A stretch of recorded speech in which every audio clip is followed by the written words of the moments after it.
Halo semuanya, selamat datang di channel Hobi Baca.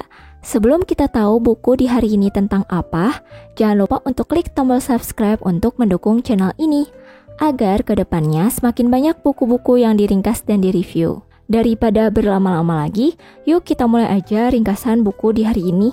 Hari ini aku akan bahas buku tentang bagaimana kita bersikap pada harapan. Ini adalah buku kedua yang ditulis oleh Mark Manson. Buku ini terbit pada tahun 2019 dan diterjemahkan ke dalam bahasa Indonesia dengan judul Segala-galanya Ambyar. Di dalam buku ini kita akan baca berbagai macam pendapat dari Mark Manson tentang harapan sebagai suatu hal yang sangat penting dan harus dimiliki oleh manusia. Penting sekali untuk hidup dengan harapan, makna, dan nilai yang tertanam di dalam diri kita. Tanpa hal itu, seseorang akan mengalami cemas, depresi, bahkan penyakit jiwa lainnya. Kita tahu bahwa keadaan dunia yang sudah gila ini memaksa kita untuk memiliki harapan. Harapan membuat seseorang tetap waras menjalani hidup, tidak ambyar seperti diterpa badai. Kita tahu bahwa dunia ini memang sedang kacau. Kita bahkan tidak sadar kalau harapan yang ada di dalam diri kita adalah keinginan-keinginan yang tidak masuk akal. Kita meyakini bahwa ada sesuatu yang lebih baik di masa depan. Karena harapan ini, hidup akan terus berjalan. Tetapi ketika kita sudah putus asa atau tidak punya harapan lagi, itu artinya tidak ada lagi kepedulian di dalam hidup, yang membuat kita merasa hampa dan tidak ada gunanya. Jika seseorang masih merasa sedih atau marah pada suatu hal, itu artinya kita masih memiliki kepedulian di dalam diri. Ada 3 pilar untuk menjaga dan mengembangkan harapan di dalam diri. Yang pertama adalah kontrol diri yang tepat. Ini membuat kita dapat mengendalikan diri kita sendiri. Nah, yang kedua adalah percaya pada nilai diri. Kesulitan yang kita hadapi membuat kita akan terus bertahan dengan nilai yang ada di dalam diri. Ketiga, menjadi bagian dari komunitas yang menghargai kita dan kita pun merasa dihargai. Permasalahan utama dalam pengelolaan diri adalah menjadi orang lain. Ketika kita gagal terhadap sesuatu atau tujuan, kita akan memilih untuk menyalahkan orang lain dan mencari pelarian dengan mengubah diri kita sendiri.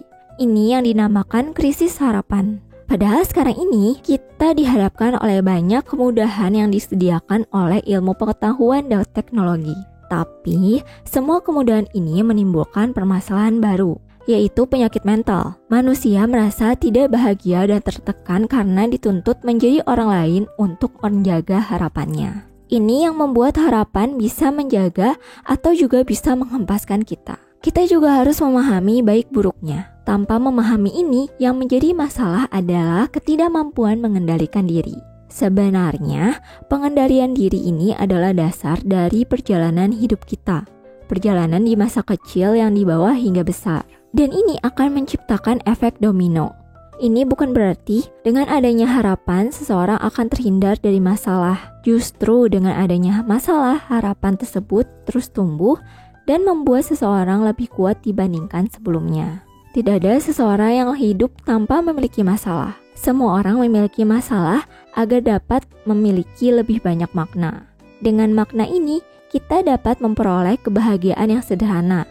Misalnya, penerimaan diri. Penerimaan diri ini akan menyelamatkan menerima emosi dibandingkan kita harus melawannya. Harapan bisa membuat seseorang bahagia, tapi jangan sampai kita terus mengejar bahagia. Padahal, untuk merasa bahagia adalah suatu hal yang salah besar. Ini diibaratkan racun di dalam diri yang menodai hati. Tiap manusia berhak merasa sedih, bahagia, dan kecewa. Nah, bisa dibilang perasaan ini membuat seseorang lebih baik.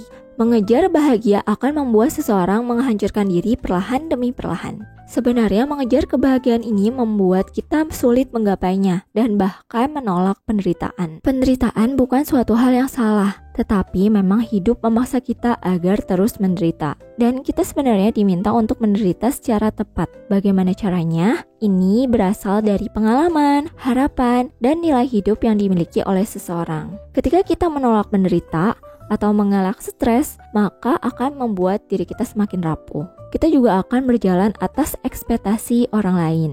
Menyangkal penderitaan akan membuat harapan yang semula dimiliki perlahan-lahan akan hilang. Jadi penderitaan adalah nilai hidup yang harus kita miliki, seperti emosi negatif yang sebenarnya berasal dari pengalaman menyakitkan, sedangkan emosi positif berasal dari pengalaman yang menyenangkan. Menolak kebahagiaan menurutku adalah suatu hal yang salah. Kita seakan-akan memperlakukan diri untuk memenuhi kebahagiaan orang lain, yang sebenarnya sifatnya ini adalah hura-hura, rela untuk melepaskan rasa nyaman dan membuat hidup benar-benar hancur atau ambyar. Nah, di dalam buku ini, Mark Manson secara bebas menyampaikan pendapatnya terkait harapan yang disandingkan dengan ideologinya, dogma-dogma agama, dan ada bagian di dalam buku ini yang menjelaskan tentang membuat agama supaya kita dapat menciptakan harapan yang bermanfaat untuk diri kita sendiri. Pembahasan ini sangat sensitif, apalagi bagi orang yang rapuh dan mencari pemahaman tentang kebenaran. Sekian dan terima kasih telah mendengar ringkasan buku